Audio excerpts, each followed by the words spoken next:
reste dans les grands enjeux de l'énergie. La transition énergétique, c'est le grand chantier pour le monde, pour la France, pour la région Auvergne-Rhône-Alpes. Un grand chantier d'infrastructure aussi pour la région. Et pour en parler, m'ont rejoint à mes côtés, donc à ma droite, Grégoire Bohème. Vous êtes directeur territorial Lyon Métropole de GRDF. Et Patrick Racoton-Dranaï, j'espère que j'ai bien dit. Patrick Racot, on dit, voilà. Patrick Racot, délégué régional Auvergne-Rhône-Alpes de Enedis. Alors, avec vous deux, peut-être essayez de regarder ce grand chantier à l'échelle des investissements qui vont être nécessaires et puis des enjeux de la transition. Alors, on va peut-être commencer par le gaz, puis on verra l'électricité un peu. On a parlé d'électricité juste à l'instant. Sur le gaz, c'est une énergie qu'on dit de transition. C'est-à-dire que si on veut décarboner, en tout cas, il faudra aller vers un gaz vert. En tout cas, dans la transition entre le charbon, le pétrole, le gaz reste nécessaire. Comment est-ce que vous, chez GRDF, vous planifiez les besoins d'infrastructures nécessaires, sachant qu'il y a des engagements qui ont été pris pour décarboner le gaz, le verdir, avec une date 20% déjà en 2030, je crois, et 100% en 2050, ce qui est quand même un changement assez considérable. Comment est-ce que vous projetez les besoins de consommation à l'échelle notamment des entreprises qui aujourd'hui s'interrogent? Alors c'était déjà le cas l'hiver dernier, ça va être peut-être encore plus le cas l'hiver prochain. La question de la disponibilité du gaz, elle est clé pour faire fonctionner nos usines. Bonjour à tous, c'est tout à fait ça. Le gaz, c'est une énergie de transition. Mais je pense que c'est important de reparler effectivement de quelle est cette place du gaz aujourd'hui, parce qu'effectivement, il est très chahuté. Mais on en a besoin. On veut passer d'un gaz encore majoritairement fossile dans nos réseaux à un gaz vert renouvelable à 100% dans les réseaux en 2050, comme vous l'avez dit. Ça ne peut pas se faire du jour au lendemain. Aujourd'hui, 20% de l'énergie consommée en France, c'est du gaz. Et le gaz couvre 50% des besoins de chaleur. Le gaz se stocke et c'est un excellent complément aux besoins en électricité, notamment pour passer les pointes de consommation l'hiver. Je prends 3 exemples très récents de crise. Fin 2021, reprise post-Covid, énorme demande de consommation de gaz en Asie. On a pu compter sur la résilience des infrastructures gazières qui stockent le gaz de façon souterraine, des terminaux méthaniers qui ont permis effectivement de passer cette crise. Même chose avec la guerre en Ukraine, où on a pu bénéficier aussi de ces infrastructures. Donc le gaz aujourd'hui, il est là, on doit le transformer, on doit le verdir, mais c'est pour ça que tous les scénarios prospectifs 2050, que ce soit l'ADEME, Négawatt ou RTE, prévoient un mix de gaz vert pour réussir la transition énergétique. Alors, il va y avoir une loi, une programmation du mix énergétique, je crois, septembre-octobre prochain. On commence à y voir, enfin, en tout cas on l'espère, on commence à y voir un petit peu plus clair. Pour rester sur GRDF et vos réseaux, il y a une autre révolution qui est en train d'arriver, c'est celle de l'hydrogène. Il faut le transporter aussi, cet hydrogène. On en a un petit peu parlé tout à l'heure. Alexandra Mathiolon de Serfim disait que voilà, pour ces engins de chantier, elle était en train de basculer. Il va y avoir évidemment un sujet d'infrastructure et de réseau. Comment est-ce que vous l'appréhendez? Qu'est-ce que ça veut dire en termes de choix d'investissement? Là aussi, comment vous travaillez à l'échelle de cette région qui veut être une grande région de production de cet hydrogène? Alors décarboné, je ne dis pas de quelle couleur il est, est-ce qu'il sera orange, bleu, vert? Alors l'hydrogène, c'est effectivement un sujet pour GRDF. On a une direction hydrogène aujourd'hui. On a 3 façons pour valoriser l'hydrogène. L'hydrogène, d'abord, on a fait des tests pour pouvoir le mélanger au méthane dans nos réseaux, des tests probants dans le nord de la France. Il faut savoir que le réseau aujourd'hui, il est à 96% compatible avec l'hydrogène. Donc on n'a pas de question de savoir construire un réseau. C'est des choses qu'on sait faire. Le dernier kilomètre éventuellement. Alors tout à fait. Après, notre positionnement sur de l'hydrogène et du réseau pur, ça serait être l'opérateur du dernier kilomètre. Un exemple précis en Auvergne-Rhône-Alpes, c'est l'aéroport Saint-Exupéry qui va produire de l'hydrogène, essentiellement avec des panneaux photovoltaïques. Eh bien, cet hydrogène, ensuite, il sera consommé sur place avec des stations mobilité à l'hydrogène. Et GRDF se positionne pour pouvoir être opérateur et faire ce petit bout de réseau entre la production et la consommation. Alors Patrick Rakotondranaï, j'espère que encore une fois je l'ai bien prononcé, vous êtes donc le délégué régional Auvergne-Rhône-Alpes de Enedis. Ça nous intéresse évidemment de savoir comment vous voyez à votre échelle la transformation avec cette stratégie bas carbone, avec l'arrivée massive de besoins en électricité, des besoins sous-estimés à l'échelle évidemment de la transformation énergétique qu'on va connaître. Quel impact ça peut avoir pour vos réseaux, la programmation du travail que vous faites sur vos réseaux? Je rappelle qu'Enedis, vous êtes un investisseur quand même considérable dans l'économie française, 5 milliards d'euros par an, et vous allez nous dire à l'échelle de la région ce que ça peut représenter. Oui, bonjour à tous. Quelques éléments clés, je pense, pour, au fond, parler de l'évolution des infrastructures avec la transition écologique. Je pense que ce qu'il faut vraiment retenir, c'est qu'on a les grands scénarios aujourd'hui qui sont connus, même sur le sujet de la PPE qui sortira d'ici la fin de l'année. Il y a en tout cas des trajectoires qui sont connues pour 2030, 2050. Donc on a déjà esquissé, au fond, là où on veut aller la France. Et c'est la même chose aussi pour cette région où il y a déjà un certain nombre de plans qui existent, on ne part pas de rien, sur lesquels on a des objectifs très ambitieux, en tout cas sur ce sujet de la transition écologique. Et je vais vous donner juste un chiffre pour avoir une idée, ne serait-ce que ou même deux chiffres, et je m'arrêterai là, en tout cas pour ne pas être trop dans les chiffres et les données. Mais si vous regardez quelque part la décarbonation telle qu'on en parle, on va passer en consommation finale de l'ordre de 20% à 50% d'énergie électrique dans l'énergie finale en France. C'est colossal, je veux dire, en termes de défis. Et deuxième chiffre, plus régional cette fois, si vous regardez sur le sujet, par exemple, du photovoltaïque, puisque c'était un sujet que vous avez aussi évoqué précédemment, à l'heure actuelle, l'objectif du SRADET, il est de faire pratiquement x7.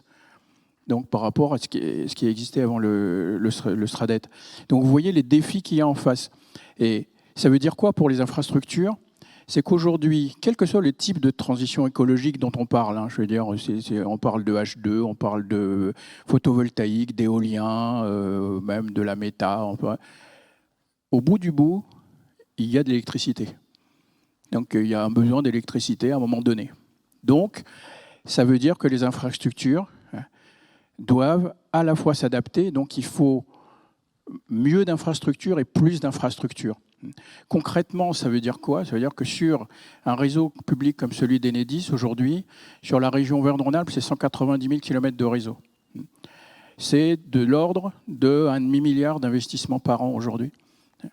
Et dans le schéma aujourd'hui de développement, notamment des ENR, on a encore 1,5 milliard qui est prévu donc pour accompagner ce développement. Moi, ce que je voudrais juste faire passer comme message, au fond, c'est que la réussite des politiques publiques, et notamment des politiques aussi bien nationales ou régionales, elle se fera à partir du moment où on travaille tous ensemble et qu'on anticipe le mieux possible, en tout cas, la programmation de ces grands investissements. Pourquoi? Parce que, au fond, si on dit toujours, c'est ne pas prévoir, c'est déjà commencer à gémir, et l'opérateur de réseau que je suis et le technicien que je suis, on est toujours confronté à ça. C'est-à-dire qu'il faut absolument travailler avec l'ensemble des acteurs pour avoir une idée la plus précise possible de l'objectif. Donc là, il faut travailler ensemble, cet objectif, pour qu'il soit à la fois ambitieux et réaliste. Et après, sur les projets eux-mêmes, il faut travailler avec l'ensemble de la filière pour avoir les projets le plus en amont possible, pour pouvoir accompagner leur mise en œuvre effective sur le réseau et qu'au fond, ces projets puissent être mis en service dans temps et en heure.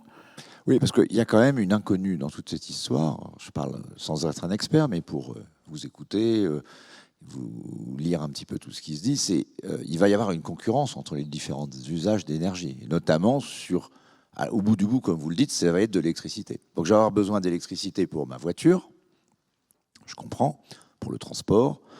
je vais avoir besoin d'électricité pour ma maison, puisqu'on va me demander de ne plus avoir de chaudière à gaz. Ça commence de façon très accélérée en Allemagne. Ça provoque d'ailleurs un certain nombre de sujets. J'aurai donc potentiellement à terme, alors je ne sais pas si j'aurai encore du gaz, on va en parler, je vais avoir besoin de plus d'électricité pour faire fonctionner mes usines, mes entreprises, et je veux réindustrialiser en plus. Est-ce qu'il va y avoir assez d'énergie décarbonée pour tout le monde et pour tous ces usages? C'est quand même une question qu'on est en droit de se poser, surtout qu'il y a quand même un petit sujet, vous l'avez évoqué, mais l'Ukraine, c'est pas fini. L'Ukraine, la Russie, on est parti pour un problème qui va durer longtemps. Alors oui, on a remplacé par du gaz de schiste américain qui arrive par bateau, ce n'est pas super bon pour le bilan carbone de ce gaz, de ce GNL. Et puis en plus, on n'est pas les seuls à en vouloir, les Chinois, les Japonais, etc. Tout le monde va vouloir effectivement faire tourner son économie. Donc quand on parle de souveraineté, est-ce qu'on est vraiment certain de pouvoir vivre une année, voire j'allais dire un hiver, c'est surtout l'hiver, sans blackout, comme on dit, énergétique, alors blackout de gaz ou blackout électrique? Alors, moi, je suis tout à fait d'accord avec ce que dit Patrick Raco. De toute façon, on va aller faire des usages élec massifs, prépondérants, de plus en plus importants. Mais oui, on va avoir besoin de toutes les énergies renouvelables pour pouvoir décarboner. C'est évident. On a prouvé déjà une résilience de la France et une souveraineté grâce notamment à l'infrastructure gazière qui peut stocker de façon souterraine plus d'un hiver de consommation de gaz. Et c'est là où c'est un excellent complément aux besoins en électricité. Et puis, on a interviewé le patron d'Engie récemment, il dit qu'il ne faut pas s'inquiéter pour l'hiver prochain, tout va bien. Mais moi, je rencontre des gens qui s'inquiètent quand même, qui s'interrogent. Pour autant, et vous avez parlé de souveraineté, on a besoin d'abord de produire localement si on veut décarboner. Et là, on est en Auvergne-Rhône-Alpes, et c'est un fleuron de la méthanisation. On parle d'hydrogène, mais aujourd'hui, c'est d'abord la méthanisation qui a un train d'avance en termes de gaz vert. On a 565 sites qui injectent du méthane dans le réseau aujourd'hui. On en avait un seul en 2012, 48 en 2018, 200 fin 2020. On est quasiment à 600. Donc c'est exponentiel. Et on est vraiment dans la capitale de la méthanisation. On parle un peu de la Silicon Valley des biogaz, parce qu'on a ici un fleuron, un ensemble d'industries, des deltalyses, des prodéval, des curateurs. Et peut-être aussi et peut-être de l'hydrogène, je parle bien des gaz verts au pluriel. C'est 35 000 emplois qui dépendent directement des gaz verts en Auvergne-Rhône-Alpes. Sur ma question, Patrick, votre sentiment? Oui, déjà, je pense que en termes de terminologie, ce qui fait peur, c'est quand on utilise le terme de blackout. Je pense qu'aujourd'hui, le blackout, ça fait référence à des blackouts qui sont arrivés en Inde, où il y avait 200 millions de personnes qui sont retrouvées sans électricité. Le blackout, en fait, c'est à l'échelle d'un pays, voire la moitié d'un pays, tout d'un coup, il n'y a plus d'électricité du tout. Donc, ce genre de situation n'est pas la situation dans laquelle la France, en tout cas aujourd'hui, s'est trouvée l'année dernière, et elle n'est pas en train de se préparer à ce type de situation pour l'hiver prochain. Par contre, ce qui est réel et ce qu'on a tous vécu, et c'est ça qui doit aussi... mais le prix de l'électricité marginal qu'on va avoir, il peut être plus élevé. Oui, mais je pense que déjà, le prix ne fait pas le blackout, quoi. C'est deux notions complètement différentes. Je faisais juste le distinguo entre les deux pour dire que ce qu'on a appris... Pour éviter le blackout, je vais devoir importer de l'électricité, potentiellement faite par des centrales à charbon, dans le reste de l'Europe, peut-être en Allemagne. On voit aujourd'hui l'enseignement qu'on a eu de l'année dernière. C'est peut-être ça qui doit aussi un peu nous rassurer, puisque l'année dernière, on était en situation sur la France qui était une situation tendue. Et ce qui a fait la différence, même s'il y a eu des jours qui ont été tendus, on sait qu'il y a eu 12 jours qui auraient pu être potentiellement rouges, je veux dire, avec des délestages et pas des blackouts, donc avec des coupures temporaires qui auraient pu avoir lieu de 2 heures. C'est le genre de situation qui pourrait se renouveler. Je veux dire, s'il y avait un décalage entre la production et le niveau de consommation. Qu'est-ce qui a fait les différences l'année dernière? C'est déjà nous tous, je veux dire, sur cette région, on a fait moins 9% sur la période de consommation en termes de sobriété. c'est colossal. Les appels à la fin de l'abondance du président de la République ont été bien entendus. Moi, je ne fais pas ce lien-là. Ça a eu un impact sur l'économie. Du coup, il y a eu moins en de tout cas, production. tous autant, cet effort-là collectif a payé. Je veux dire, c'est une réalité. Après, il faut le dire, l'effet prix aussi a fait en sorte que chaque citoyen, chaque entreprise a commencé à s'intéresser beaucoup plus au sujet énergétique qu'avant aussi. Ça c'est vrai. Donc je pense que juste là-dessus, vraiment, pour l'hiver prochain, on se prépare, je veux dire, de la même manière, au cas où, hein, mais on est en tout cas, nous, opérateurs de réseau. Le parc nucléaire va mieux, visiblement. Je veux dire, alors en tant que distributeur d'énergie, je ne pourrais pas parler du parc nucléaire, mais ce qu'on constate, et ce que vous constatez tous, c'est qu'on est plutôt sur des paliers où effectivement la partie production, donc du productible, est en augmentation. On va un mot de conclusion, mais je vais devoir... Juste en complément à tout ce qui a été dit, c'est aussi cette complémentarité des énergies entre électricité et gaz qui nous a permis de sortir de cette crise. Plus de 15% de l'électricité a été produite avec du gaz. C'est aussi grâce à ça qu'on a quand même réussi à passer la crise. On ne peut pas se passer de gaz et on a de plus en plus besoin d'électricité. Il faut trouver les complémentarités. Comme son nom l'indique, c'est une transition, elle prendra un peu de temps. Et on va parler de la production de l'énergie décarbonée avec ma collègue Raphaël. Merci beaucoup.